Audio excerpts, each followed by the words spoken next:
ఆంధ్రప్రదేశ్ రాష్ట్ర రాజకీయాల్లో జనసేన పార్టీ రాజకీయ ప్రస్థానం ప్రశ్నార్థకంగా మారిన విషయం తెలిసిందే. సొంత పార్టీ కార్యకర్తలు, సొంత పార్టీ నాయకులే పవన్ కళ్యాణ్ ఆలోచన నిర్ణయాలను వ్యతిరేకిస్తూ ప్రశ్నిస్తూ పార్టీని వీడుతున్న పరిస్థితులు చూస్తున్నాం. టీడీపీతో పొత్తులో కేవలం 24 సీట్లకే పరిమితం కావడం పట్ల వాళ్ళంతా అసంతృప్తిగా ఉన్నారు. ఇప్పటికే చాలా మంది కార్యకర్తలు పార్టీని వీడారు. చాలా మంది మేమిక మీతో నడవలేమంటూ తెగేసి చెప్తున్నారు. ఇలాంటి తరుణంలో కమెడియన్ హైపర్ ఆది వచ్చి పవన్ కళ్యాణ్ను తిట్టొద్దు అంటూ ఒక వీడియో రిలీజ్ చేశాడు. అయితే కార్యకర్తల బాధను ఆది ఏమాత్రం అర్థం చేసుకున్నాడని ఇలాంటి వ్యాఖ్యలు చేశాడో ఎవరికి అర్థం కాని పరిస్థితి ఉంది.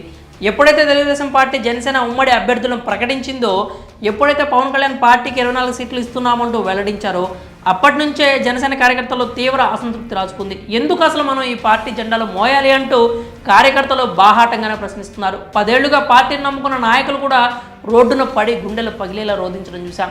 నాయకుడిని నమ్ముకుంటే నట్టేట ముంచేశాడంటూ ఆవేదన వ్యక్తం చేశారు. ఇప్పుడు హైపర్ ఆది వచ్చి కొన్ని వ్యాఖ్యలు చేస్తున్నాడు. పట్టుకున్న జెండాన్ని వదిలేస్తున్నారు, స్టిక్కర్లు పీకేస్తున్నారు, పవన్ కళ్యాణ్ తిడుతున్నారు, పోస్టర్లు కాల్ చేస్తున్నారు. ఇదంతా చూస్తుంటే నాకు బాధగా ఉంది. అందుకే నేను మీ ముందుకు వచ్చి మాట్లాడుతున్నాను. ఆయన అలా ఎందుకు చేశాడో ఆలోచించండి అంటూ హైపరాది చెప్పుకొచ్చాడు. అయితే ఇక్కడ ఒక విషయం గురించి నిజంగానే ఆలోచించాలి. హైపరాది ప్రముఖ కమెడియన్ అనే ప్రత్యేకంగా చెప్పాల్సిన అవసరం లేదు.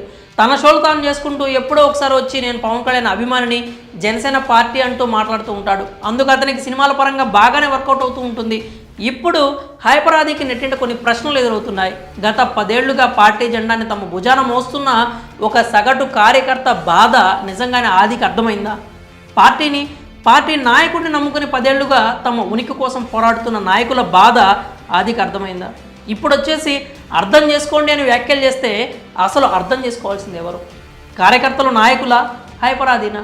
ఈ ప్రశ్నకు హైపర్ ఆదీనే సమాధానం చెప్పాలి అంటున్నారు. పవన్ నిర్ణయం వల్ల ఎంత బాధపడ్డారో, ఎంతమంది నాయకులు ఆవేదన చెందారో ప్రత్యేకంగా చెప్పాల్సిన అవసరం లేదు. హరిరామ జోగే లాంటి కాపు నేతలు కూడా బాహాటంగానే పవన్ కళ్యాణ్ ప్రశ్నిస్తున్నారు. వాళ్ళు పవన్ని తక్కువ చేస్తున్నట్లు కాదు, తనని తానే తక్కువ చేసుకోవద్దని హితవు పలుకుతున్నారు. ఈ విషయాలు కూడా హైపర్ ఆదికి అర్థం కావడం లేదు అంటూ కామెంట్స్ ఇస్తున్నారు. ఇప్పుడు వచ్చేసి తిట్టకండి ప్లీజ్ అనడానికి ముందు తమ వైపు నుంచి కూడా ఆలోచించి మాట్లాడుంటే ఇంకా బాగుండేది అంటూ కౌంటర్స్ ఇస్తున్నారు. మరి ఆదికి ఎదురవుతున్న ప్రశ్నలపై మీ అభిప్రాయాలను కామెంట్స్ రూపంలో తెలియజేయండి.